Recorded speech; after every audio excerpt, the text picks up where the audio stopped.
Hello everyone, welcome back to the channel. ITR 1 और ITR 4 की filing शुरू हो चुकी है, लेकिन जो वैलिडेशन स्टेज होता है ITR फाइलिंग का सबसे लास्ट वाला, उसमें बहुत सारे लोगों को एरर फेस करना पड़ रहा है। तो इस वीडियो में ऐसे कौन कौन से एरर हैं जो वैलिडेशन स्टेज पे आपको दिखते हैं, उसको आप कैसे रिजॉल्व कर सकते हैं, इस वीडियो में आज हम जानने वाले हैं। तो यहाँ पे आप ITR फॉर्म को जब फिलअप कर लेते हो और प्रोसीड टू वैलिडेशन पे आप जब क्लिक करते हो, तो यहाँ पे आपको इंटरनल वैलिडेशन शो करता है। तो इसमें आप अपनी आईटीआर को तब तक फाइल नहीं कर सकते हो जब तक कि आपकी ये एरर करेक्ट नहीं हो जाते हैं।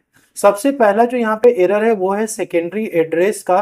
तो जब आप इस पे क्लिक करते हो तो यहाँ पर आपकी वो प्राइमरी एड्रेस आ जाती है, और इसके बाद यहाँ पे आपसे सेकेंडरी एड्रेस पूछता है कि is the secondary address same as primary address. मतलब ऊपर में जो आपका प्राइमरी एड्रेस है जो कि आपने इनकम टैक्स पोर्टल पे इंटर किया हुआ था, क्या आपका अभी भी वो एड्रेस सेम टू सेम है। यदि यस है तो आप यहाँ पे यस पे सेलेक्ट करो। यदि आपकी एड्रेस कुछ चेंज्ड हो चुकी है तो आप यहाँ पे नो पे क्लिक करो। आपको ये एड्रेस यहाँ पे फिलअप करना कंपलसरी है। इसके बाद आपको सेव पे क्लिक करना है और यहाँ पर आपको फिर से इसको कंफर्म करना है। और यहाँ पे देखिए आपको अभी भी ये एरर शो कर रहा है, गो टू वैलिडेशन, इस पे आपको क्लिक करना है। अब ये सेकेंडरी एड्रेस वाला जो एरर था ये आपका रिजॉल्व हो चुका है। अब यहाँ पे देखिए ईयर ऑफ टैक्स डिडक्शन का ये एरर शो कर रहा है। अब ईयर ऑफ टैक्स डिडक्शन का एरर आपको तब शो करता है जब किसी पर्टिकुलर सेक्शन में आपका टीडीएस कट चुका है। ठीक है, तो यहाँ पे शेड्यूल TDS 2 वाला जो सेक्शन है उसमें दोस्तों ये जो यूटिलिटी है ऑनलाइन यूटिलिटी, इसमें ऑटोमेटिक जो है ये ईयर सेलेक्ट नहीं कर रहा है कि कौन से ईयर का टीडीएस जो है रिपोर्ट हुआ है। तो आपको मैन्युअली यहाँ पे फिलअप करना पड़ेगा। तो यहाँ पे आप सिंपली क्लिक करोगे। अब यहाँ पे देखो 194J में टीडीएस कटा हुआ है और ये टीडीएस जो है फाइनेंशियल ईयर 25-26 के लिए डिपॉजिट हुआ है, लेकिन यहाँ पर ये ऑटोमेटिक इंटरनल यूटिलिटी जो है सेलेक्ट नहीं कर रही है। यहाँ पे आपको क्लिक करना है, फाइनेंशियल ईयर 25-26 सेलेक्ट करना है और इसके बाद आपको यहाँ पे सेव पे क्लिक करना है। तो यहाँ पर जो शेड्यूल 2 वाला जो होता है टीडीएस की डिटेल, इसमें जब आप क्लिक करते हो तो यहाँ पर आपको ये सारी डिटेल्स तो दिख जाती है, लेकिन ये वाला जो ईयर ऑफ टैक्स डिडक्शन वाला कॉलम है इसमें आपने अभी सिर्फ एक ही पे आपने सेलेक्ट किया हुआ, इसलिए 25-26 दिख रहा है। बाकी ये दो के लिए आपको फिर से सेलेक्ट करना हो तो इसमें ऑटोमेटिक ये फिल होकर के नहीं आएगा। तो यहाँ पे आपको कंफर्म पे क्लिक करना है। इसका फिर से आपको गो टू वैलिडेशन पे जाना है और फिर से आपको ईयर ऑफ टैक्स डिडक्शन पे क्लिक करना है। अगेन आपको यहाँ पे फाइनेंशियल ईयर 25-26 सेलेक्ट करना है, सेव पे आपको क्लिक करना है। फिर से यहाँ पे आपको कंफर्म करना है, अगेन आपको गो टू वैलिडेशन पे क्लिक करना है और फिर आपको यहाँ पे सेलेक्ट करना है। फिर से आपको यहाँ पे सिलेक्शन करना है। ठीक है, सेव कर दीजिए और यहाँ पर आपको कंफर्म करना है।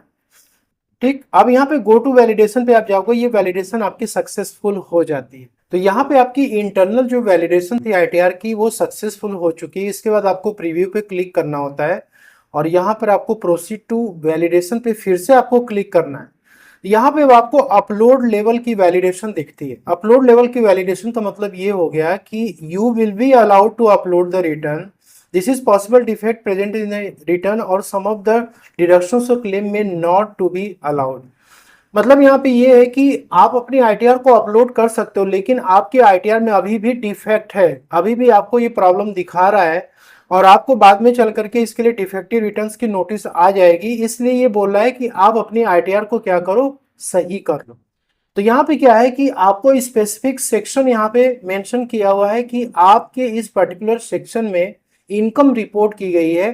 ठीक है, या फिर ये जो पर्टिकुलर सेक्शन है इसमें टीडीएस का अमाउंट रिपोर्ट किया गया है और आप आईटीआर में अपने टीडीएस का अमाउंट जो है वो आप क्लेम कर रहे हो, लेकिन जो इनकम है वो आप रिपोर्ट नहीं कर रहे हो। अब यहाँ पे क्या है कि आईटीआर 1 में ये जो पर्टिकुलर इनकम है उसको आप रिपोर्ट नहीं कर सकते। अब ये कौन कौन सी इनकम है, सेक्शन 194B, 194BB, 194BA, इसको आपको फाइंड आउट करना है। तो आपको अपना 26AS डाउनलोड करना है। 26AS में आपको ये दिख जाएगा कि सेक्शन 194BA में क्या रिपोर्ट किया गया। आप देखिए यहाँ पे ऑनलाइन गेमिंग की इनकम रिपोर्ट की गई है।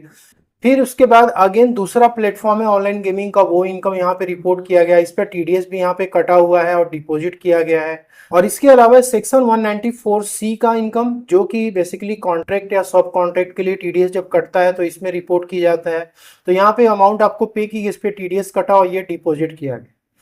तो ये पर्टिकुलर जो सेक्शन में आपके इनकम रिपोर्ट किए गए हैं उस पर टीडीएस जो है कटा हुआ है और टीडीएस डिपॉजिट किया गया है, तो यहाँ पे ये यूटिलिटी आपको वार्निंग दे रही है कि यदि आप इनकम को शो नहीं कर सकते तो फिर आप टीडीएस भी यहाँ पे क्लेम मत करो, आपको इसका रिफंड नहीं मिलेगा।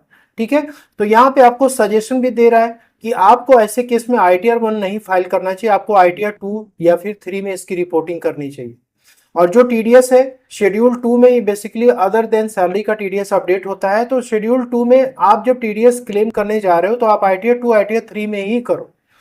ठीक है, तो यहां पर यह है कि ये अपलोड लेवल की वैलिडेशन एरर है जो कि आपको दिखती है। ऐसे केस में आप जब यहाँ पे प्रोसीड टू वेरिफिकेशन पे क्लिक करोगे तो आप अपनी आईटीआर को फाइल कर सकते हो, लेकिन आपकी आईटीआर जल्दी प्रोसेस नहीं होगी और आपको रिफंड भी इशू नहीं होगा, क्योंकि ऑलरेडी ये सिस्टम आपको वार्निंग दे चुका है।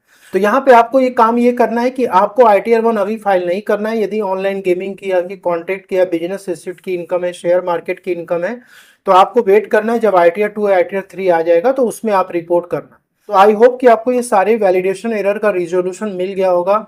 और यदि ये आपको वीडियो पसंद आती है तो आप कमेंट में लिख करके जरूर बताइएगा, और वीडियो यदि आपको पसंद आती है तो इससे लाइक शेयर जरूर करें। मिलते हैं नेक्स्ट वीडियो में। Thank you so much.